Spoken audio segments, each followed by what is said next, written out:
Buenas, corillo y curiosidad científica, una semana más aquí trayendo las maravillas del universo. Con ustedes le habla su host Agustín Valenzuela. Y recuerden seguirme en Curiosidad Científica Podcast, ¿verdad? En Instagram para que se enteren de muchas más maravillas. Y no solo eso, corillo, les vengo a hablar de PR Sin Filtro. ¿Quién es PR Sin Filtro? PR Sin Filtro es una compañía básicamente de mercadeo digital que te puede ayudar con tu negocio, marca personal y podcast sobre todo. Ellos te pueden crear tu intro, tu outro, la imagen de tu podcast, ¿verdad? O tu página web. Chequeate a prsinfiltro.com para que veas todo eso. Y no solo eso, también PR Sin Filtro es parte, ¿verdad?, de la red de podcast en la que se encuentra el Pocket. ¿Quién es el Pocket? El Pocket es un podcast con Ana Resto. Busquen a Ana Resto en todas las plataformas.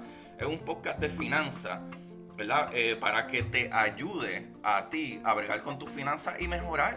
Para que tengas unos ahorritos para irte de vacaciones, mi gente.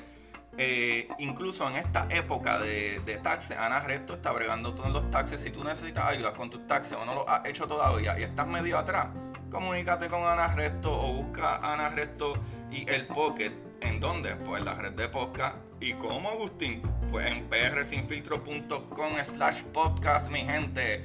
¿Y saben qué más se encuentra ahí? Café en Mano Podcast, otro podcast maravilloso, corillo, con mi panita Juan, Don Juan del Campo, en todas las plataformas. Escríbele a Juan, que él es parte de la red de podcast, ¿verdad? ¿Vieron cómo habla? Parte de la red de podcast y parte de PR Sin Filtro, que te pueden ayudar con tus cositas y todo lo que tú necesitas para mejorar tu programa y todas esas cosas así maravillosas. Ya tú sabes, Café en Mano, el Pocket y Curiosidad Científica somos parte de esa red de podcast. Vayan, chequénselo. Y ahora vamos al capítulo.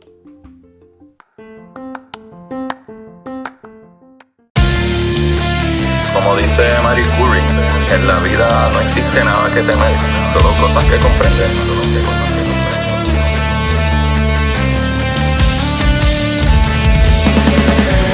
Recuerden, corillo, buscar la manera de aprender que más le divierta.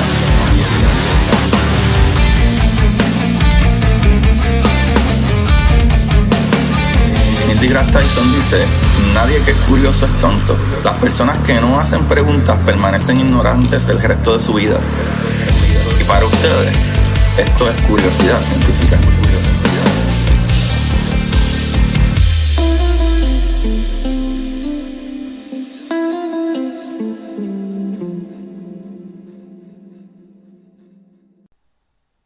Buenas, corillo de Curiosidad Científica, otra semana más. Y pues ya no les voy a hablar mucho aquí porque ya hay un intro anterior para que sepan en todos los demás capítulos. Si no quieren escucharme hacer el medio intro, que siempre digo, denle como 2 minutos para adelante. ¿Y por qué 2 minutos? Porque alrededor de 2 minutos que dura ese intro. Y después de esos 2 minutos viene la música súper brutal de mi intro. Corillo, con ustedes, yo soy Agustín Valenzuela, su host, y en el día de hoy estoy acompañado por Limari Ortiz. Bienvenida, Limari. Hola, Agustín, ¿cómo estás? Bien, bien. Tú sabes que estoy bien. Yo vivo contigo. Esto es lo que nos hace la cuarentena. ¿Verdad? Corillo, el día de hoy es un capítulo especial porque pues a veces yo me canso de estar escuchando, no, era para allá que disparate, hablando de estas cosas yo solo. Mentira, no me canso. En verdad me gusta un montón. Actually, yo creo que yo utilizo esto como una excusa para todas las semanas sentarme a leer cosas que me gustan. Y pues no, eso es para el capítulo, por eso es que estoy aquí. Y cuando no me quiere hablar y quiere encerrarse en el cuarto. Corillo, el día de hoy vamos a hablar de algo, un fenómeno que es un poquito misterioso. Yo digo que son los aliens, pero la gente no.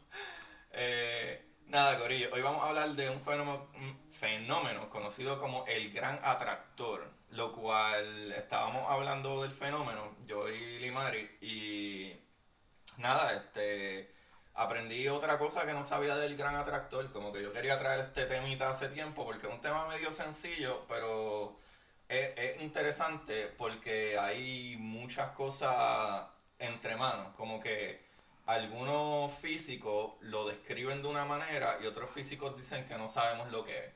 Como, por ejemplo, incluso hasta el nombre del gran atractor, le dicen el gran atractor y O el muro. el muro. El muro. Yo nunca había escuchado eso del muro, hasta ahora. No, y buscando información nos dimos cuenta que hay mucha información que es bien similar, que es repetitiva, pero hay otras que es bien diferente y al mismo tiempo no hay suficiente información al respecto. Sí, sí, sí. Corillo, ¿qué sucede? Vamos a empezar un poquito como que con la historia de cómo nos dimos cuenta, ¿verdad? De este gran atractor y lo que es, ¿verdad? Obviamente la palabra atractor, ¿verdad? Viene de atracción, de algo que atrae, ¿verdad? Como esos ojos bellos. Corillo. Corillo, pero para la década de los 70 se estaban haciendo muchos experimentos de radiación de fondo de microondas. ¿Qué es la radiación de fondo de microondas? Para que ustedes sepan, en nuestro cosmos, ¿verdad? En nuestra, en el fondo, en el background del universo, hay una radiación que está en todo el cosmos, ¿verdad? En el universo que nosotros nos podemos dar cuenta como que de cierta temperatura del universo. ¿Por qué? Por la gama de colores de la radiación. En otros capítulos ya yo les he hablado de los rangos de luz y, ¿verdad? Y este grupo de ese campo de micro, ¿verdad? De electromagneticidad. Y en ese campo de electromagneticidad hay unos rangos de luz, ¿verdad? Desde gamma ray, X-ray, UV, todas esas cosas, hasta microondas y ondas de radio. ¿Qué sucede? Esa onda, mientras más alargada la onda, ¿verdad? Mientras menos se repita la onda, como quien dice, básicamente está poniéndose más débil, va cambiando también su color, el color de esa onda. Mientras más alargada la onda, o más débil, como lo quieran poner, el color de la onda es más rojizo, ¿verdad? Más color rojo. Cuando el color de la onda es más azuloso es porque la información, ¿verdad? Esa luz, de ese campo electromagnético, o viene de más cerca o tiene más energía. Porque la onda se repite más, o sea que la onda es más corta o se repite más, o sea que tiene más energía, pero ese color es como azuloso. ¿Qué sucede? Para la década de los 70 por ahí, si no me equivoco, Ujú. Limari tiene mucha más información en esa parte que yo. eh, los científicos estaban estudiando, ¿verdad? La recién descubierta radiación de fondo de microondas, ¿verdad? Que es una señal de radio muy uniforme que llega hasta nosotros desde las direcciones, ¿verdad? Desde todas las direcciones del espacio. Que eso actually fue la prueba, ¿verdad? A lo del Big Bang. Porque en el universo debió haber estado contenido en un mismo punto en algún momento y después se fue separando de una manera, ¿verdad? Anivelada, básicamente, una manera uniforme. Y por eso es que en todas las partes del universo que miramos, se puede ver ese fondo de microondas que es bastante even, ¿verdad? Bastante igual en todos los lados. So, se puede pensar en esta señal como un débil brillo que ilumina todo el cielo por igual, pero que no podemos ver porque pues nuestros ojos no son capaces de detectar este tipo de radiación electromagnética. ¿Sabe? Nosotros podemos ver la luz visible es lo que literalmente nosotros podemos ver.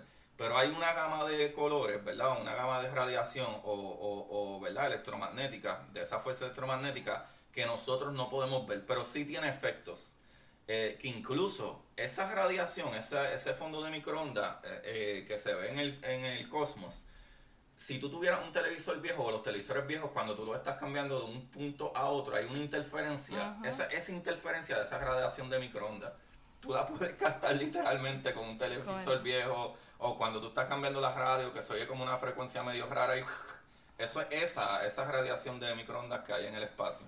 Ahora, Limari, cuéntanos un poquito como que de la historia en general. Pues mira, antes de los años 70, los astrónomos pensaban que el universo era igual que en cuanto a la distribución de la materia. Entonces, pero hubo un descubrimiento para el año 1976 que lo que causó fue más duda porque asombró más a los científicos y a los astrónomos. Dice que fue un experimento donde se utilizó unos aviones espías que eran llamados los U-2 o los Dragon Lady, como le decían los pilotos. ¿Por qué utilizaron estos aviones? Porque estos aviones tenían una capacidad para ¿cómo es? Sobrepasar las atmósferas, donde cuando usaron unos instrumentos llamados radiómetro diferencial de microondas, o el DMR, como se dice en inglés, pues las respuestas o los estudios iban a ser bien precisos. Este estudio fue hecho por un científico que se llama Smuts, y fue el aeropuerto que se utilizó, que me llamó mucho la atención, fue en Perú. ¿Por qué digo esto? Porque siempre uno, cuando habla de experimentos y cosas así, uno siempre asume que fueron hechos o en Estados Unidos de América, o en Rusia, o en China. Y uno nunca piensa que no, que mira, hay otros científicos donde también se toman o se utilizan otros países para hacer este tipo de experimentos. Además de ahí, esto lo que creo fue... Bueno, esto es lo que creo. Esto fue lo que creo, que estaba leyendo algo y me perdí. Mala mía. Esto lo que trajo fue más dudas de cómo en verdad el universo estaba regado, ¿verdad? O en qué forma, o qué forma tenía el universo como tal, las galaxias, cómo se unían. Porque todo el mundo pensaba que ¿verdad? El universo era bastante uniforme. En todos lados que tú mirabas, como que había la misma cantidad de materia y se dispersaba de una manera perfecta y qué sé yo qué. Pero básicamente ¿verdad? Se dieron cuenta como que, espérate, esto no es tan uniforme como pensábamos. O con un movimiento. Ellos también se dieron cuenta de que la Vía Láctea se movía, ¿verdad? Pero que el problema era que se estaba dirigiendo a un plano de la propia galaxia y su núcleo. Por tanto, todas estas observaciones con telescopio en el rango de la luz eran visibles, eran bien inútiles, perdóname, no se podían ver, porque había algo entre medio que interfería con lo que ellos podían captar. Exacto, esto es que básicamente hay una cosa que se llama el gran atractor, pero para nosotros estudiar esas cosas es súper difícil. Ahora mismo para nosotros es súper difícil, porque sí hay algo en el medio y es nuestra misma galaxia. Entonces, a lo que Limari se refiere es, ¿verdad? Creo que eso es a lo que te refiere, es que cuando nosotros utilizamos los telescopios de luz visible, que es como el telescopio que yo tengo en mi patio, que yo miro por un hoyito y la luz que entra, que llega a ese telescopio, es lo que yo veo, bajo el rango de luz visible que yo puedo ver. ¿Qué sucede?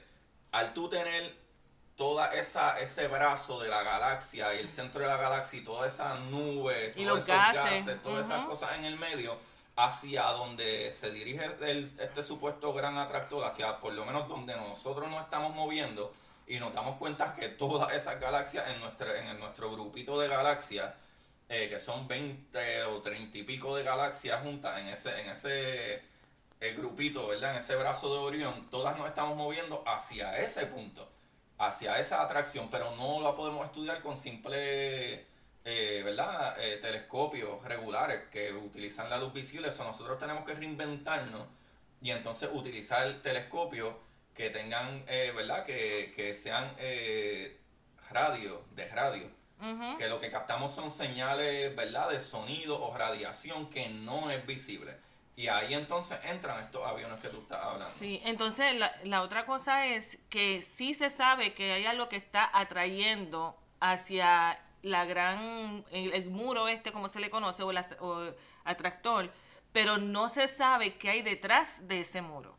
Porque como no podemos ver detrás de él, no se sabe si hay algo que también, que si la atracción es uniforme o solamente es de un lado. Entonces, una vez más, cuando uno busca información y cuando uno busca hipótesis y cuando se está leyendo, hay mucha información que es la misma, pero entonces no se sabe qué hay detrás del muro, porque obviamente no podemos ver detrás del muro. Exacto. Bueno, pues para que Corillo tengan una idea, básicamente, sabes que nosotros vivimos en nuestro planeta, el planeta Tierra, que estamos en, ¿verdad?, un sistema solar, pero ese sistema solar está en uno de los brazos de nuestra galaxia, la Vía Láctea. ¿Qué sucede? Esta Vía Láctea está, ¿verdad?, en ese brazo de Orión, básicamente, es parte de unas 25 galaxias a 30 y pico de galaxias, ¿verdad? Que son más o menos 10 millones de años luz, ¿verdad? De diámetro que cubren todas estas galaxias juntas. Y donde el centro, ¿verdad? Se encuentra entre Andrómeda y pues nuestra galaxia, básicamente. Pero este grupito de galaxias, este cúmulo de nuestra galaxia, es básicamente parte entonces de el cúmulo de Virgo, que ya se encuentran ahí sobre 2000 galaxias. Básicamente es como que este es un cúmulo local, que somos nosotros, esas 20 y pico, 30 y pico de galaxias de ese cúmulo local, y después de ahí somos parte de un cúmulo mucho más grande, que es el cúmulo de Virgo. Supercúmulo. Ese supercúmulo, como tú dices, que es alrededor de más de 2000 galaxias, un montón de galaxias. Eso parece una pared, ¿sabes? Porque tú no puedes ver básicamente a través de eso mucho que digamos. Pues entre todo ese grupo de todas esas galaxias, aparenta ser de que nos estamos dirigiendo hacia un mismo punto.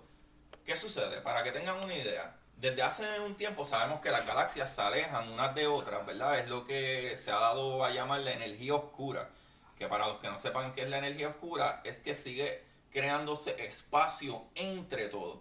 Para que no se equivoquen, cuando nosotros decimos, ¿verdad? Cuando científicos y nosotros hablamos de la expansión del universo, o que el universo se está expandiendo a una velocidad más rápida que la velocidad de la luz, no es que hay una pared física que tú estiras el borde, no. Es que entre medio de todo, entre todo el espacio y todo, sigue creando nuevo universo, como si la tela siguiera naciendo entre medio de todo.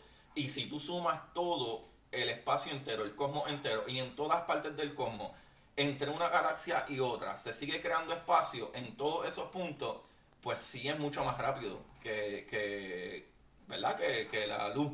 O sea, es mucho más rápido que la velocidad de la luz. Por eso es que se dice que el universo se está expandiendo más rápido que la velocidad de la luz. No es porque hay un borde que se estira. Es como si fuera una bomba, ¿verdad? Un globo que tú lo vas llenando. Y si tú pones muchos puntitos, ¿verdad? Con un marcador y pones muchos puntitos en el globo, ¿verdad? Pintar el globo con muchos puntitos. Cuando tú empiezas a llenar la bomba, tú no ves el globo como que está en una circunferencia de izquierda o derecha solamente, sino que se llena de todo. De 360 y sí, todos los puntos al mismo tiempo se van alejando. ¿Qué sucede? Eso es lo que nosotros conocemos como energía oscura. Y dicho de otra forma, el espacio crece entre galaxias, ¿verdad? Alejándolas entre sí. Todo se aleja, ¿verdad? De todo, básicamente, como les expliqué. Y ¿cómo bregamos esto? Nosotros usamos el efecto Doppler. Según ¿verdad? Cuando un objeto se aleja, su luz se desplaza a longitud de ondas más largas, que fue lo que expliqué al principio, lo de, ¿verdad? Lo del color rojo y el color azul. Mientras más se alarga la onda, el color es más rojo, o sea que está a más distancia y se está alejando más. Y si el color es más azuloso, es que está más cerca, ¿verdad? Ese objeto, ¿verdad? Ese astro. Usamos ese efecto. Según cuando un objeto se aleja, como les dije, pues su luz se desplaza a una longitud de onda más larga. Y en el espectro visible de la radiación electromagnética, eso significa un corrimiento al rojo, así es que se llama. Que eso es la ley de Hubble, básicamente. Él fue el que inventó eso en los 1930. Hubble, el científico, ¿sabe? Edwin Hubble. Porque está el telescopio, el Hubble Telescope. Por el contrario, si se acerca la luz, ¿verdad? Se desplaza de longitudes de ondas más cortas, se tiene un color azul. Pues cuando observamos cualquier galaxia a nuestro alrededor, casi todas tienden al rojo. O sea que casi todas se están alejando. Lo cual significa, ¿verdad? Eso, que todas ¿verdad? Se mueven. Pero ¿qué sucede? Hay una fuerza, ¿verdad? Una fuerza tan abrumadora de atracción que consigue mover cúmulos enteros a velocidades de vértigo. La velocidad de vértigo alrededor, si no me equivoco, o sea, cuando hablan de velocidad vértigo, lo que yo sé es que esas galaxias se están moviendo alrededor de 600 kilómetros por segundo, que son como unos 300 kilómetros de millas, o 300 y pico de millas por segundo. Millas por segundo, exacto. Sí. ¿Qué pasa? A pesar de que el espacio se empeñe en disgregarlos, ¿verdad? En separarlos, En 1986 se descubrió ¿verdad? La posible causa de que había una anomalía gravitacional, ¿verdad? Una colosal pared de galaxias que se encuentran por detrás del cúmulo de Virgo, denominada El atractor. el Pero gran atractor. Ajá. se llamaban los 7 samuráis. Ajá. Sí, ellos eran en ese estudio, Está tan cool. ese estudio que fue en el 1986, si no me equivoco, 89, era conocido como el estudio de los 7 samuráis. Y ahí fue que se descubrió este atractor o este muro. ¿Cómo era que se llamaba el científico? ¿No lo dice por ahí? No me acuerdo de él. Ok. Pero anyway. No, pero sí, lo que dice es que es una hipótesis que representa una masa sobre masas solares. O sea, que es 10 a la 16. Que eso lo estábamos estudiando antes de empezar el capítulo también. O una forma de 10.000 billones con B de masas solares. Sí, que de acuerdo a la atracción que está creando, lo que sea que el gran atractor, o sea, tendría que tener una masa de 10, ¿verdad? Billones, Billones con B. pero 10, No, 10.000 billones. 10.000 billones. Anda pa'l Caribe. Ujú. Eso es ridículamente masivo.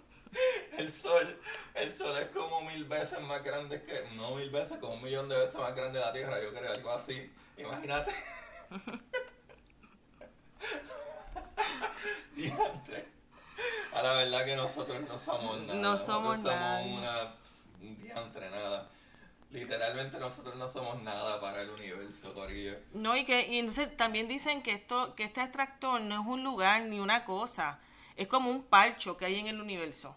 O sea, que ahí viene a relucir lo que tú estabas diciendo, que uno no lo puede visualizar como literalmente como una pared, sino es como un parcho, como algo que está ahí, que sigue atrayendo y no sabemos porque hay unos científicos que dicen que nosotros nunca vamos a llegar ahí porque la fuerza gravitacional Gravitatoria, es tan fuerte que lo que hace es que nos está separando en vez de unirnos. Pero hay otros científicos que dicen lo contrario. Uno realmente no sabe, o sea, todavía hay mucho que estudiar sobre esto. No todos sabemos que son aliens. Mentira, maybe, nadie sabe. Pero sí, hay un montón de diferentes opiniones en esto y unas dicen, como tú dices, Tiene que tenerle, sí. Ajá, que básicamente puede ser que como hay un cúmulo de galaxias tan grande, obviamente mientras más masa, ¿verdad? Unidas, más gravedad hay, pues todas se están atrayendo una a otra y eso hace un poco de sentido. Pero básicamente esta superestructura, supuestamente compuesta por miles de galaxias, también conocida como el muro, se encuentra a unos 250 millones de años luz de distancia de nosotros, ¿verdad? Mirando en dirección a la constelación de la Hydra y Centauro. Y está situado en el centro del supercúmulo de Virgo, que es el supercúmulo donde nuestro pequeño cúmulo pertenece. Que ya, ¿verdad? Pues puesto a usar analogías, vendría a ser algo así como nuestro continente en el universo. ¿Verdad? Como que para que ustedes sepan, ¿verdad? Voy a tirar una medio analogía aquí que me gustó mucho. Y es que básicamente nosotros pertenecemos a un cúmulo local. Ese cúmulo local son como 30 y pico de galaxias. Y pues ese cúmulo local es como decir como que yo vivo en Florida, ¿verdad? Y ese es el Milky Way. Pero ese cúmulo local como tal es todos los Estados Unidos, ¿verdad? Y entonces ese cúmulo de Virgo es como decir un continente entero. Como que todo el continente, qué sé yo, africano, o todo el continente América, whatever. So, básicamente es eso. Como que está el cúmulo local, ¿verdad? De galaxias, que sería como vivo en Florida y hay un par de estados, pero somos parte del cúmulo de Virgo, que es un cúmulo de más de 2.000 galaxias, que esa, ¿verdad? Es como conocida como la pared, ¿verdad? O lo que se supone que es. Y hay un montón de debates sobre esto, como Limarila estaba diciendo, y hay científicos que dicen que eso, simple y sencillamente hay tantas galaxias ahí juntas que se atraen unas a otras, que crean una atracción gravitatoria súper fuerte y por eso nos estamos dirigiendo allá. Y hay otra gente que dice, mira, no, hay algo ahí que debería de tener, como tú dijiste, más de 10 billones Ujú. de masas solares y por eso es que nos está atrayendo.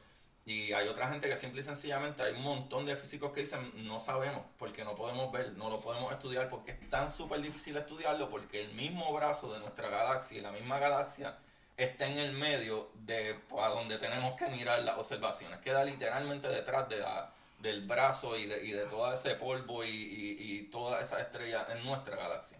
Yo también pienso que es como una gomita de esas elásticas. Tú sabes que cuando tú tienes una gomita elástica, si tú jalas, como que tú la estiras para el frente, pero tienes que estirar una parte para atrás. Y esa parte de atrás nunca va a llegar, o sea, si, ay, ¿cómo me explico? Cuando tú tienes una gomita, ¿verdad? Tú estiras una parte hacia el frente, pero hay una parte de la misma gomita que no te toca. O sea, que te está atrayendo para un lado, pero la otra atrae para el otro lado. Y eso es lo que por lo menos me da el confort de que nunca vamos a llegar a ese muro por eso. En verdad, yo sí creo que... Yo no creo que nosotros estemos aquí cuando eso suceda. No, claro. Pero lo que pasa es que, anyway, como en 5 billones de años, porque esto se encuentra a 250 millones o billones de años luz, actually, Ujú. ¿verdad? De distancia, si no me equivoco. Ese cúmulo queda a 250 millones de años luz, ¿sabe? Pero queda 250 millones de años luz de nuestro cúmulo local. Pero entre Correcto. nuestro cúmulo local, por ejemplo, nosotros de aquí a 5 billones de años vamos a chocar con Andrómeda. So, ¿qué sucede? También hay un efecto de la gravedad que, a pesar de que la energía oscura trata de separar las cosas, incluso cuando yo tuve mi conversación con Patricia de Astrofísicos en Acción, ella misma me explicó eso, que ya hay ¿verdad? Ciertos astros que ya tenemos ¿verdad? Una atracción gravitacional mucho más fuerte y aunque la energía oscura esté, ¿verdad? Esté moviendo las cosas, ¿verdad? Distanciando una cosa de otra, a este punto no es como que realmente cosas que ya están muy cerca, como por ejemplo nuestro sistema solar, la fuerza, ¿verdad? De atracción que nosotros tenemos al Sol es mucho más fuerte que lo que la energía oscura puede hacer a ese nivel local. O sea, a niveles locales la energía oscura no afecta tanto como a niveles, ¿verdad? Del universo. O Ujú. sea, como que interestelar, la energía oscura no afecta tanto, a lo mejor intergaláctico afecta un poco más. ¿Sabes? So, en intergaláctico puede ser que esa energía oscura afecte mucho más, pero cúmulos como este, ¿verdad? De la gran pared que me enteré hoy, que se le dice también Seguro. a este gran atractor, Ujú. pues a lo mejor hay tanta masa, tantas, ¿verdad? Juntas ahí, esas más de 2000 galaxias, que va a ser mucho más difícil esa energía oscura empujar una cosa de la otra. Sí, y una vez más, hay mucha información y hay muchos científicos que están actualizando la información constante.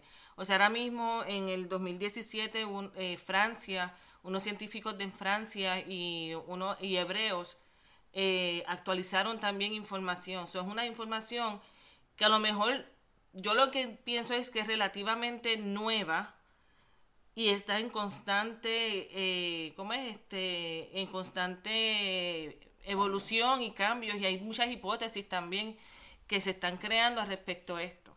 So, hay que seguir investigando este tema para saber en realidad qué es lo que está pasando y cómo esto funciona y si realmente, que es mi pregunta, que me encantaría saber, si estos nuevos telescopios que se están creando eventualmente van a poder ver a través de ese gran muro o de ese parcho, como le dicen, para ver si en el otro lado también está trayendo, al igual que nos están, sé que está trayendo al lado que nosotros estamos viendo.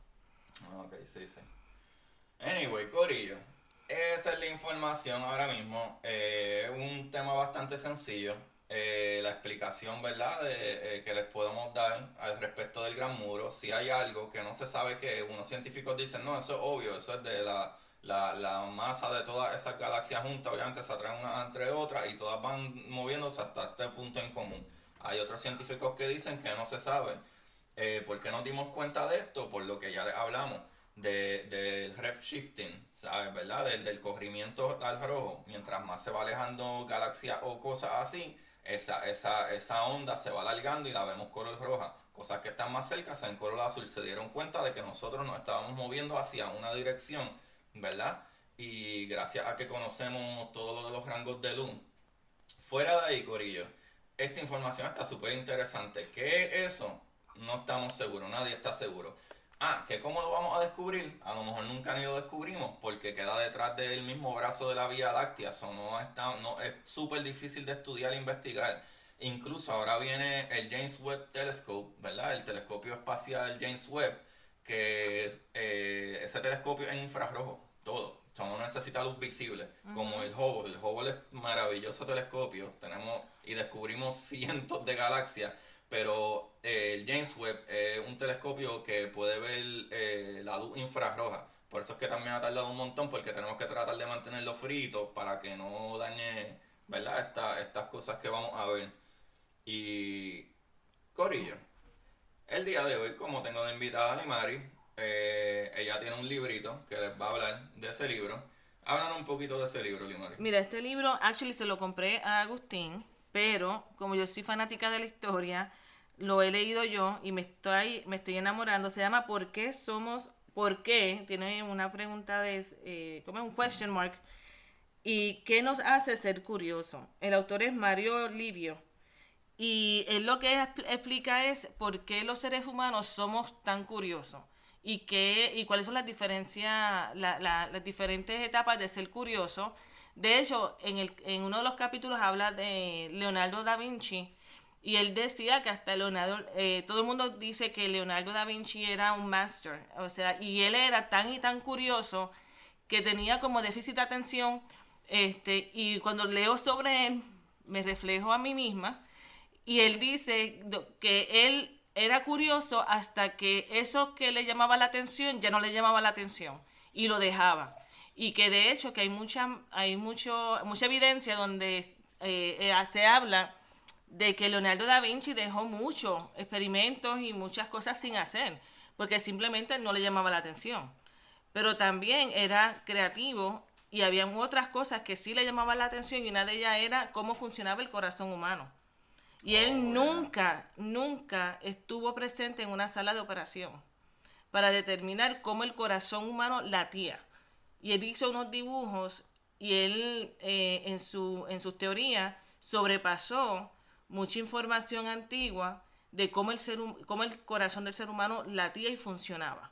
Sí, que era como una bomba. Sí, sí, sí. Eso yo había leído algo así anteriormente, que era como una máquina. Ajá. Que Sí. una máquina que, ¿cómo es? Como si fuera un vacuum, que succionaba whatever, pero después el cambio, creo que exacto, que después como que él cambió entonces el funcionamiento. Primero puso que era como un tipo de vacuum que succionaba la sangre y después, verdad, es que lo cambió a que era como una bomba que chupaba, pero pompeaba. Pompeaba y con el oxígeno y que como es que cuando el ser humano respiraba ese oxígeno también lo hacía funcionar. De hecho, antes se mencionaba que el ser humano tenía lo que llamaban espíritus buenos y espíritus malos dentro del cuerpo y él eliminó todas esas teorías. Pero lo más interesante es que él utilizó dos formatos de dos científicos diferentes, porque cuando estaba Leonardo da Vinci no había hipótesis, no había de estas reglas que se utilizan hoy en día. Solo era experimentaba y una vez le funcionaba, pues ahí era que él hacía los datos. Y él habla de eso. Yo todavía voy por el capítulo 4 y ya el libro me tiene enamorada, o sea que me han dado a comprar 3 libros diferentes porque hacen referencia a otros libros también. Okay, so, ahí lo tienen, Corillo. ¿Por qué? ¿Qué nos hace ser curioso? De Mario Livio. Corillo, gracias y gracias, Limari, por acompañarme el día de hoy. Gracias. y darme la mano con este capítulo. Así no me siento tan solo en la cuarentena. Anyway, yo, pues, Corillo, lamentablemente yo soy parte de los servicios esenciales y como quiera tengo que estar ahí afuera ayudándolos ¿verdad? A la gente que más necesita. So, Corillo, anyway, gracias Limari nuevamente. Nos despedimos el día de hoy. Recuerden buscar la manera de aprender que más le divierta. Mi gente, se cuidan. Bye. Bye. Y para ustedes, esto es curiosidad científica.